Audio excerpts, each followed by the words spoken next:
2025 में इंडिया ने इनोवेशन के फ्यूचर की तरफ एक बोल्ड मूव किया। गवर्नमेंट ने रिसर्च, डेवलपमेंट और इनोवेशन स्कीम को एक बड़े बजट यानी 1 लाख करोड़ रुपए के साथ लॉन्च किया। यह इनिशिएटिव एक नए एरा की शुरुआत है, जिसका मकसद इंडिया को टेक्नोलॉजी यूजर से टेक्नोलॉजी क्रिएटर में बदलना है। इस स्कीम के साथ इंडिया खुद को इनोवेशन में एक ग्लोबल लीडर के रूप में स्थापित कर रहा है। सिर्फ मेक इन इंडिया की लिमिट्स से आगे बढ़कर इन्वेंट इन इंडिया को अपना रहा है। इंडिया का रिसर्च और डेवलपमेंट पर खर्च डेवलप्ड नेशंस के मुकाबले काफी कम रहा है। जहां यूनाइटेड स्टेट्स और जापान जैसे देश अपने जीडीपी का 2 से 5% रिसर्च और डेवलपमेंट पर खर्च करते हैं, वहीं इंडिया का खर्च 0.64 से 0.65% के आसपास रहा है। यह डिस्पैरिटी टेक्नोलॉजिकल इंडिपेंडेंस और लीडरशिप हासिल करने में एक बैरियर रही है। आरडीआई स्कीम इस गैप को ब्रिज करने के लिए डिजाइन की गई है, यह सुनिश्चित करते हुए कि इंडिया दुनिया के टॉप इनोवेटर्स के साथ कंधे से कंधा मिलाकर खड़ा हो सके। यह स्कीम सिर्फ फंडिंग के बारे में नहीं है, यह इंडिया में इनोवेशन की सोच को बदलने के बारे में है। यह क्रिएटिविटी को बढ़ावा देने और इंडियन आइडियाज को ग्लोबली सक्सेसफुल होने के लिए एक प्लेटफॉर्म देने के लिए एक स्ट्रैटेजिक अप्रोच पेश करती है। फोकस सिर्फ मौजूदा टेक्नोलॉजीज को डेवलप करने पर नहीं है, बल्कि नई टेक्नोलॉजीज बनाने पर है, जिससे एंडलेस पॉसिबिलिटीज और एडवांसमेंट्स के दरवाजे खुलते हैं। रिसर्च और डेवलपमेंट में सिग्निफिकेंट रिसोर्सेज इंजेक्ट करके इंडिया अपने टैलेंटेड साइंटिस्ट्स, इंजीनियर्स और इनोवेटर्स की पोटेंशियल को अनलॉक करना चाहता है। ये एक ऐसा फ्यूचर है जहां इंडियन इनोवेशन ग्लोबल ट्रेंड्स को शेप देंगे और दुनिया की कुछ सबसे प्रेसिंग चैलेंजेस को एड्रेस करेंगे।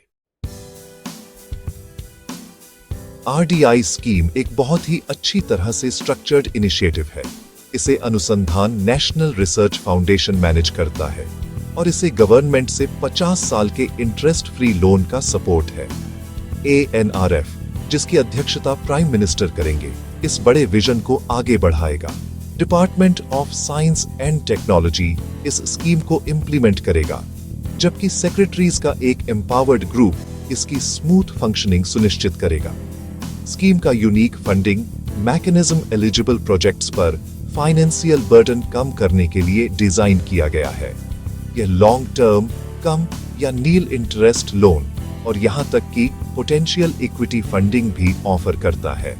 यह अप्रोच प्राइवेट कंपनीज और स्टार्टअप्स को रिसर्च और डेवलपमेंट में और अधिक एक्टिवली एंगेज होने के लिए एनकरेज करती है। ऐसे प्रोजेक्ट्स जो टेक्नोलॉजी रेडिनेस लेवल 4 या उससे ऊपर पहुंच चुके हैं, मतलब जिनके प्रोटोटाइप्स या रियल वर्ल्ड एप्लीकेशंस हैं, वे इस सपोर्ट के लिए एलिजिबल हैं। स्कीम का एक सिग्निफिकेंट गोल इंडिया के gross expenditure on research and development में प्राइवेट सेक्टर के कंट्रीब्यूशन को बढ़ाना है। करेंटली इंडिया के रिसर्च और डेवलपमेंट में प्राइवेट सेक्टर की इन्वॉल्वमेंट 50% से कम है, जबकि लीडिंग इकोनॉमीज में यह 70% से ज्यादा है। पब्लिक प्राइवेट पार्टनरशिप्स को बढ़ावा देकर आरडीआई स्कीम इनोवेशन का एक वाइब्रेंट इकोसिस्टम बनाना चाहती है, जहां बिजनेस एक इंपॉर्टेंट रोल प्ले करे।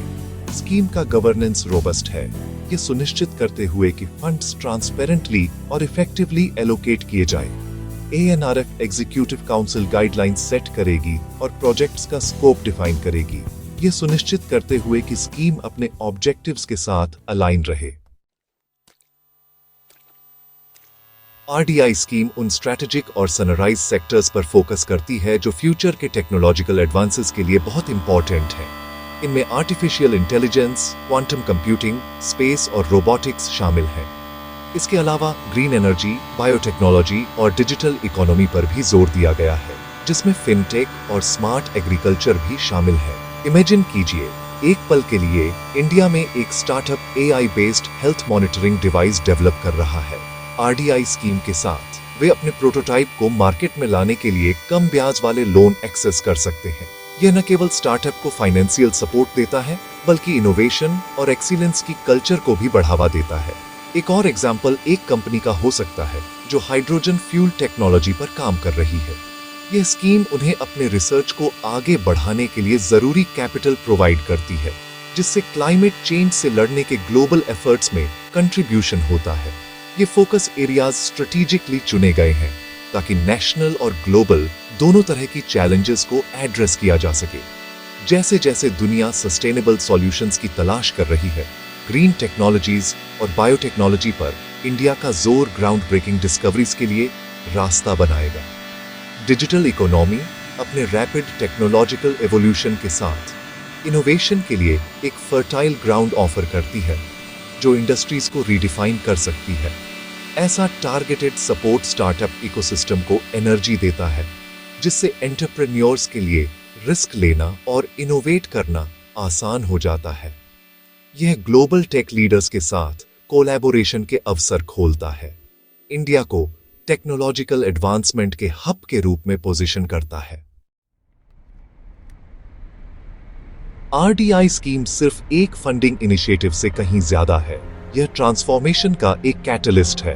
प्राइवेट सेक्टर की पार्टिसिपेशन को एनकरेज करके इसका मकसद आने वाले दशक में इनोवेशन इकोनॉमी को 4 गुना बढ़ाना है। इससे हाई एंड गुड्स की डोमेस्टिक मैन्युफैक्चरिंग में सिग्निफिकेंट बूस्ट मिलेगा और इंडिया की सेल्फ रिलायंस बढ़ेगी। इस स्कीम से लाखों हाई स्किल जॉब्स क्रिएट होने की उम्मीद है जिससे देश के विशाल टैलेंट पूल के लिए एम्प्लॉयमेंट अपॉर्चुनिटीज मिलेंगी। 2030 तक दुनिया के टॉप 5 रिसर्च और डेवलपमेंट स्पेंडर्स में से एक बनकर इंडिया न केवल अपनी इकोनॉमिक पोजीशन स्ट्रॉन्ग करेगा बल्कि ग्लोबल टेक्नोलॉजिकल एडवांसमेंट्स में भी सिग्निफिकेंटली कंट्रीब्यूट करेगा। इंडस्ट्री के एक्सपर्ट्स इस स्कीम को एक गेम चेंजर बताते हैं। वे लैब्स से इंडस्ट्री तक आइडियाज को ले जाने की इसकी पोटेंशियल को पहचानते हैं जिससे इनोवेशन की एक कल्चर को बढ़ावा मिलता है जो सस्टेनेबल ग्रोथ के लिए एसेंशियल है। हालांकि पोटेंशियल ब्यूरोक्रेटिक डिलेज के बारे में सावधानियां भी हैं। स्कीम की सक्सेस ट्रांसपेरेंट और टाइमली फंड एलोकेशन पर डिपेंड करती है। जैसे जैसे इंडिया इन्वेंशन और डिस्कवरी की इस जर्नी पर आगे बढ़ रहा है, आरडीआई स्कीम एक ऐसे युग की शुरुआत का प्रतीक है जहां इंडियन आइडियाज रास्ता दिखाएंगे।